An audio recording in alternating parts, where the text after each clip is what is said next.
Petrol, diesel, gas गरजेनुसार वापरा. 1 वर्ष सोनं खरेदी करू नका.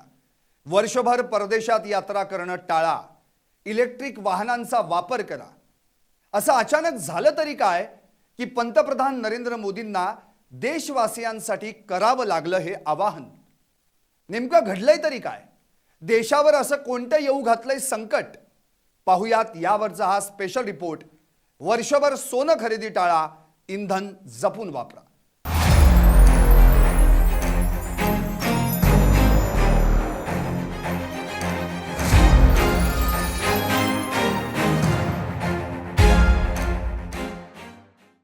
नमस्कार, मी संदीप आणि तुम्ही पाहता एलएस मराठी.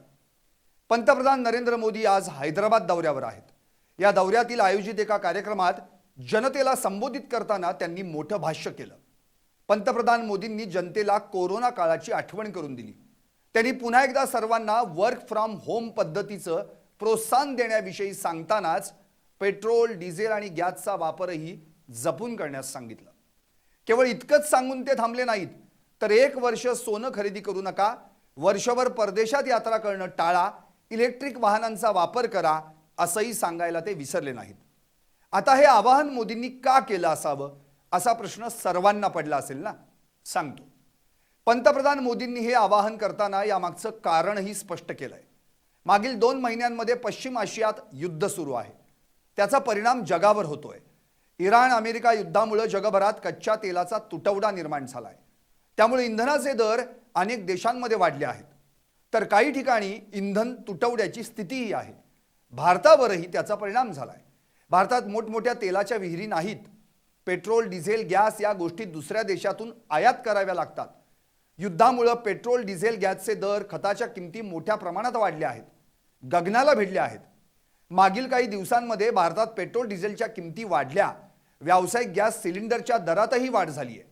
त्यामुळे वर्षभर परदेश प्रवास टाळा, इलेक्ट्रिक वाहनांचा वापर करा.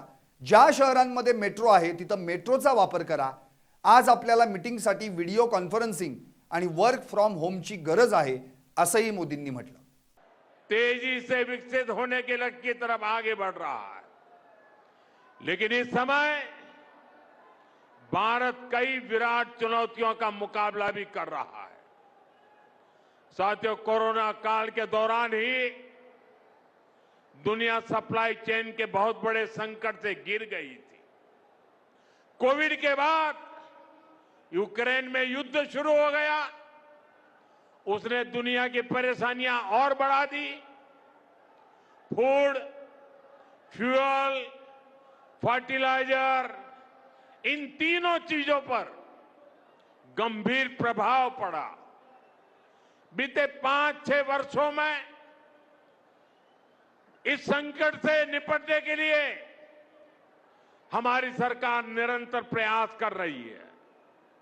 आपको याद होगा, उस समय और आज भी फर्टिलाइजर की एक बोरी दुनिया में 3-3 हजार रुपये में बिक रही थी. एक बोरी का 3,000 रुपया. कितना आप बताएंगे? एक बोरी का कितना? आंकड़ा नहीं, बोलिए मुंह से. 3,000 रुपया एक बोरी का. कितना? एक बोरी का कितना?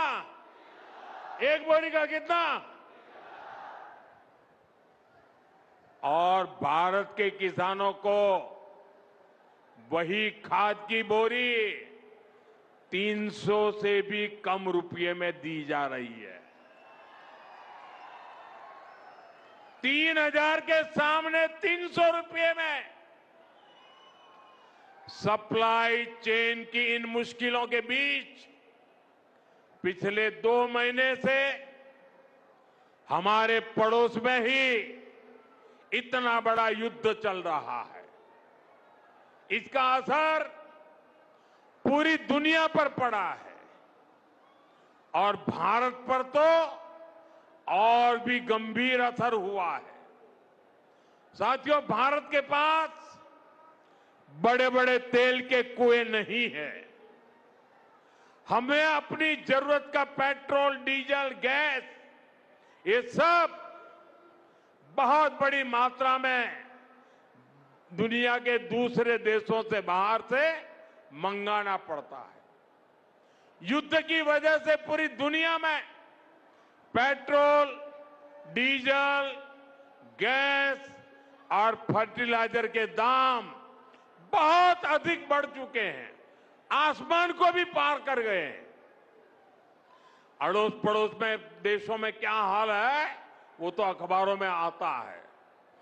भारत सरकार इस युद्ध के पिछले 2 महीनों से देशवासियों को इस संकट से बचाने के लिए लगातार प्रयास कर रही है।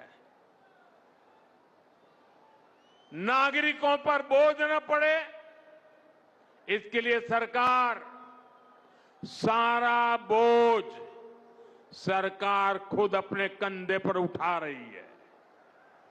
लेकिन साथियों, जब सप्लाई चेन पर संकट लगातार बना रहे तो हम कितने भी उपाय कर लें, मुश्किलें बढ़ती ही जाती है।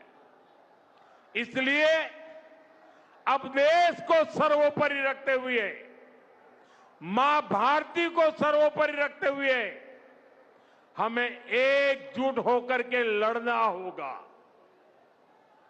हमें याद रखना है,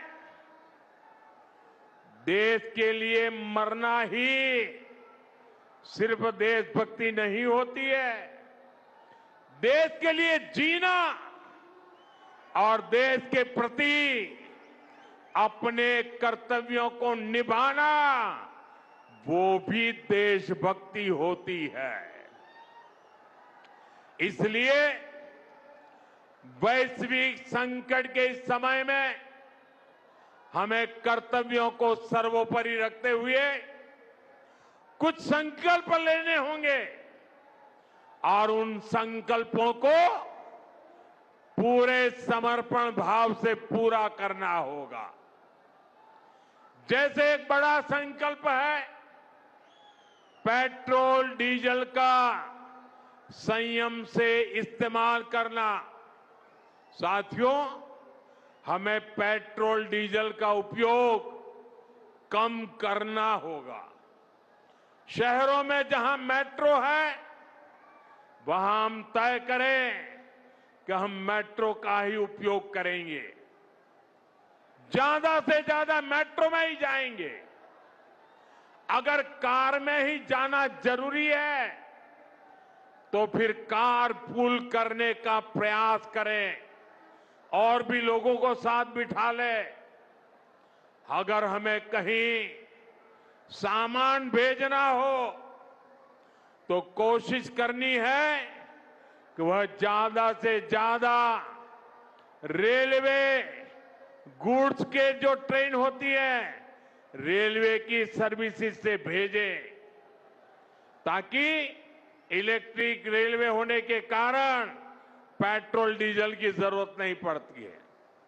जिन लोगों के पास इलेक्ट्रिक व्हीकल है वो भी कोशिश करें कि इलेक्ट्रिक व्हीकल का ज्यादा से ज्यादा उपयोग करें। साथियों, हमने कोरोना के समय में वर्क फ्रॉम होम की, ऑनलाइन मीटिंग्स की, वीडियो कॉन्फ्रेंस की, ऐसी अनेक व्यवस्थाएं विकसित की और हमें आदत भी हो गई थी। आज समय की मांग ऐसी है कि उन व्यवस्थाओं को हम फिर से शुरू करें तो वो देश हित में होगा।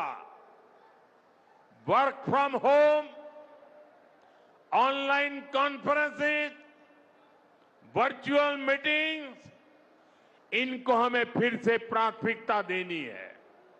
साथियों, आज जो संकट है उसमें हमें विदेशी मुद्रा बचाने पर भी बहुत जोर देना होगा, क्योंकि दुनिया में पेट्रोल डीजल इतना ज्यादा महंगा हो गया है।